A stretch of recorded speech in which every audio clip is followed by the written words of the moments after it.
Let's talk about units and the importance of units. Now, normally I would play a video here.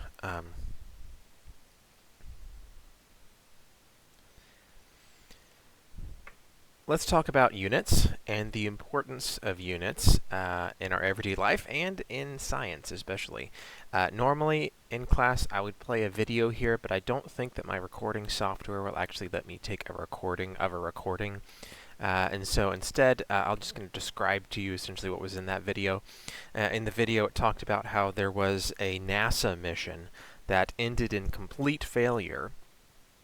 This multi-million-dollar mission, maybe even hundreds of millions of dollar mission, ended in complete failure because there was a group that was using English units and there was a group that was using metric units, and they didn't properly note what units they were using, and so one group was making one set of measurements and another group was making a different set of measurements, and they were reading each other's numbers, assuming a unit and not realizing they were using the wrong unit, and so the probe that was sent to Mars actually burned up in the atmosphere because they were using the wrong units. So units are very, very important. When scientists express quantities, we need to always use the correct units, which is what we're going to talk about here in this video and probably in the next one too.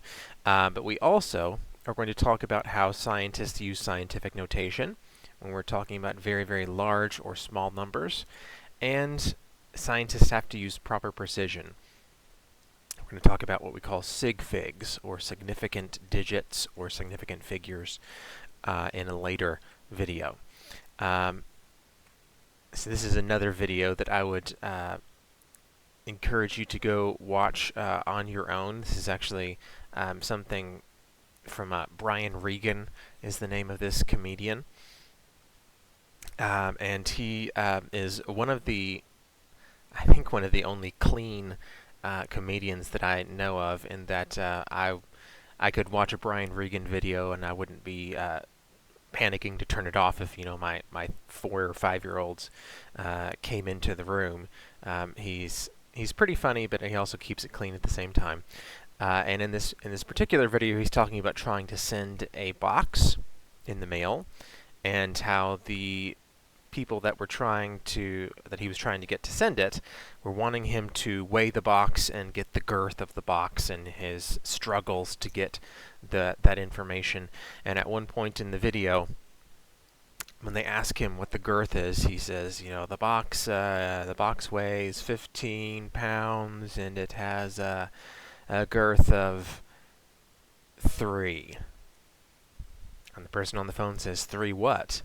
3 girth units. Please, come pick up the boxes.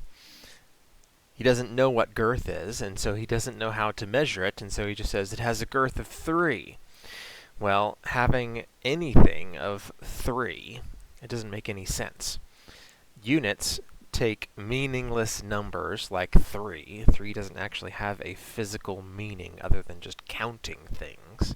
But if you're measuring something, you're not counting. It takes meaningless numbers like that and gives them real life meaning. It gives an actual measurable, usable meaning to that number.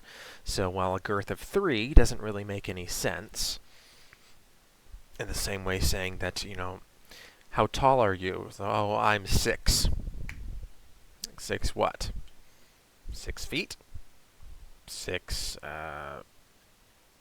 yards? Obviously you're not 6 yards tall, but you know, sometimes in context you can work out what the unit should be. But just giving a number is pointless. It doesn't actually convey the information. Everything needs a unit. So having a girth of 3 doesn't make sense, but having a girth of 3 feet would make sense, because the girth is the distance around the largest part of the box. And so a 3-foot girth would be a small to medium-sized box, is what that would be.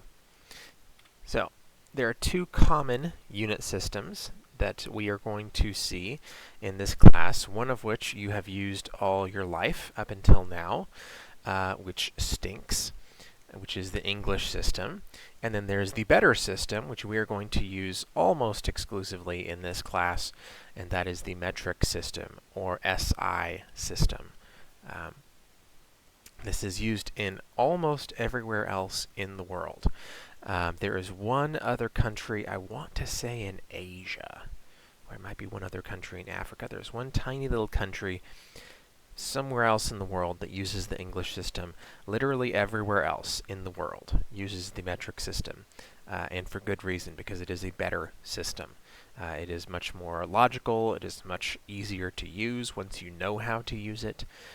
It's just we are hesitant to move just because this is what we were taught when we were in school, and this is what our parents were taught when they were in school. Just everyone's already using it, and it'd be difficult to switch, and so we're just not going to. But it is, in fact, a better unit, better system of units, the metric system. So in the metric system, the SI system, excuse me, there are 7 what we call standard units. So these standard units are length, which has a unit of meter, mass has a unit of kilogram, time, thank goodness it's not different, is that the one unit that is not different from English to metric. Time, the standard unit is seconds. Temperature is Kelvin. And then the last 3 here you might not be familiar with. So amount of substance, a mole, is the standard unit for that, which we will get to in a later chapter. Electric current, which we will not get to in this class, but we do get to in Gen Chem 2. Electric current can be measured in amps or amperes. And then something we will not get to in either class, luminous intensity, essentially how bright a light is, that is measured in candela. So these 7 standard or base units are the units that all other units are based on in the metric system. So every other unit you ever come across is made of these units in one way or another, or it's related to these units in one way or another. These units do not have anything that makes them up. They are foundational units to the system. So we're thinking about time, for example. All the other units of time, other than second, are based on the second. So an hour, well, actually, let's go with the minute. So a minute is 60 seconds. The minute is not the base unit. The second is the base unit, and so then we define the minute based on how many seconds there are in it. And so that's kind of how these standard units work. So we're going to come across another, what we call derived unit later on. That is a milliliter. And a milliliter is a derived unit because it is it comes from distances cubed. So a milliliter is a centimeter times a centimeter times a centimeter. We're very used to just thinking in terms of milliliters, or at least liters. Excuse me. That is one unit that has kind of snuck its way into American life with bottles of pop being 2 liters. So we're kind of used to that. But that unit of liter is actually not a standard unit. It is not a base unit of the system. It is derived from distance units. So it's this distance times, think of another axis coming directly up. So it's these 3 distances multiplied together, and that defines a space. It defines a volume. So if we take a look at some of these base units, we're not going to look at all of them here, but just to kind of give you an idea of where they come from. The meter, which is slightly longer than a yard. So a yard is 36 inches, a meter is 39.4 essentially inches. It was originally defined as 1/10,000,000th the distance from the equator to the North Pole if you go through Paris. Now, if that seems needlessly complex and specific, it's because it is. We have a much better definition now. The new definition is not dependent on, the movement of tectonic plates, because this distance here would actually change with time, because tectonic plates will shift, and so the actual distance from the equator to the North Pole is not constant. Plus, it's a pain in the rear to measure that distance. I don't want to be the guy to try and measure that distance. Excuse me. So the new definition is that a meter is precisely the distance that light travels through a vacuum in 1,299,792,458ths of a second. Now, I know that does seem very specific and kind of arbitrary at first glance, but it is not. That is something that's not going to change. The speed of light does not change with time, at least as far as we are aware. And so this is something that if you have the necessary equipment, anyone could measure this. This is something that is constant. It's not based on something that's changing. And if you have the right equipment, anyone can measure it. And so this is a much better way of defining what a meter is. Now, for our purposes, we don't need to get quite so specific. We can just use a meter stick. Now, technically speaking, that meter stick is probably changing over time, especially if you let your kids play with it. They're probably swinging it around and whacking it against stuff, and so it's going to get some of the little pieces of wood at the end shaved off, and so it's going to get a little bit shorter with time. But we're never going to get specific enough and to worry about losing, a micron of distance there. Kilograms are the standard unit for mass. And I do want to point out here that mass is not the same thing as weight. We're going to treat them like they are. For our purposes, essentially, they are the same. But in reality, they're actually not the same. Mass is a measure of how much stuff is in a sample. And weight is a measure of how strongly gravity is interacting with the sample. Now, those two things are related to each other. And for our purposes here on Earth, they can be exactly the same. But if you go somewhere with different gravity, then mass and weight are not going to be the same thing. So the weight of something here on Earth is different. The weight would be different on the moon. But the mass on Earth and the mass on the moon will be the same. Because the mass is the measure of how much stuff it is, how much stuff is in a sample. That is not going to change based on where you are. But the pull of gravity will change based on where you are. Now again, for our purposes, all the mass measurements we're going to make, they're going to be made with the exact same gravity. And so, practically speaking, they are the same thing. But in actuality, mass and weight are not the same thing. So a kilogram also, by the way, is 1,000 grams. So 1 gram is the same as 1,000th of a kilogram. Time, again, this is thank goodness, the one unit that is the same from metric to English units. So 1 second is not defined as the amount of time it takes the average person to say 1 Mississippi. Thank goodness, because that would be a pain in the rear to measure.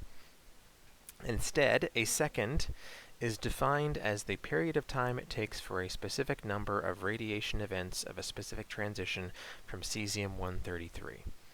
Now you might be thinking, boy, that sounds like it's even more difficult to measure. And in actuality, it probably is a little bit more difficult to measure. But the good thing is that this will not change. Again, when we're trying to define units, even though it might be difficult for us to measure how many radiation events occur for this specific isotope, that is something that's going to be consistent. That's not something that changes with time, whereas other ways of measuring time do change. So if you wanted to try and define a second based on the rotation of the Earth, or the Earth going around the Sun, saying a second is however many thousandths of the time it takes for you to go from sunrise one day to sunrise the next day. You know, that might work decently well, but as some of you probably know, the Earth is actually very, very, very slowly slowing down in terms of how quickly it turns.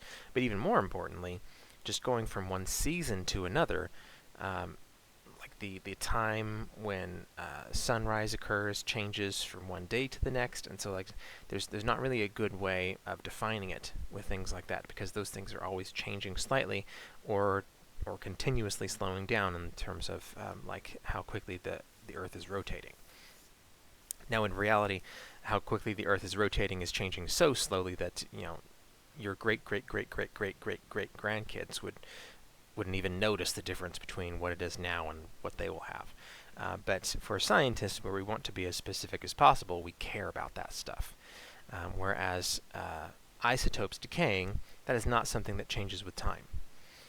That is always going to decay at the same rate, no matter what. And so we can define time based on that, and it is much more precise. Alright, so then we did mention earlier that there are some units that we're going to come across that are derived units. So these are units that are not the base units for the SI system, but you can get them from those base units. So that, like I said, the example that we had there was units of volume are just 3 different length units multiplied together. So a milliliter is the same as 1 centimeter cubed. So it's a centimeter times a centimeter times a centimeter. Alright, I think we'll call it there for this video. In the next one, we are going to talk about dimensional analysis, which is just a kind of a fancy way of saying changing from one unit to another. So I'll see you in that next video.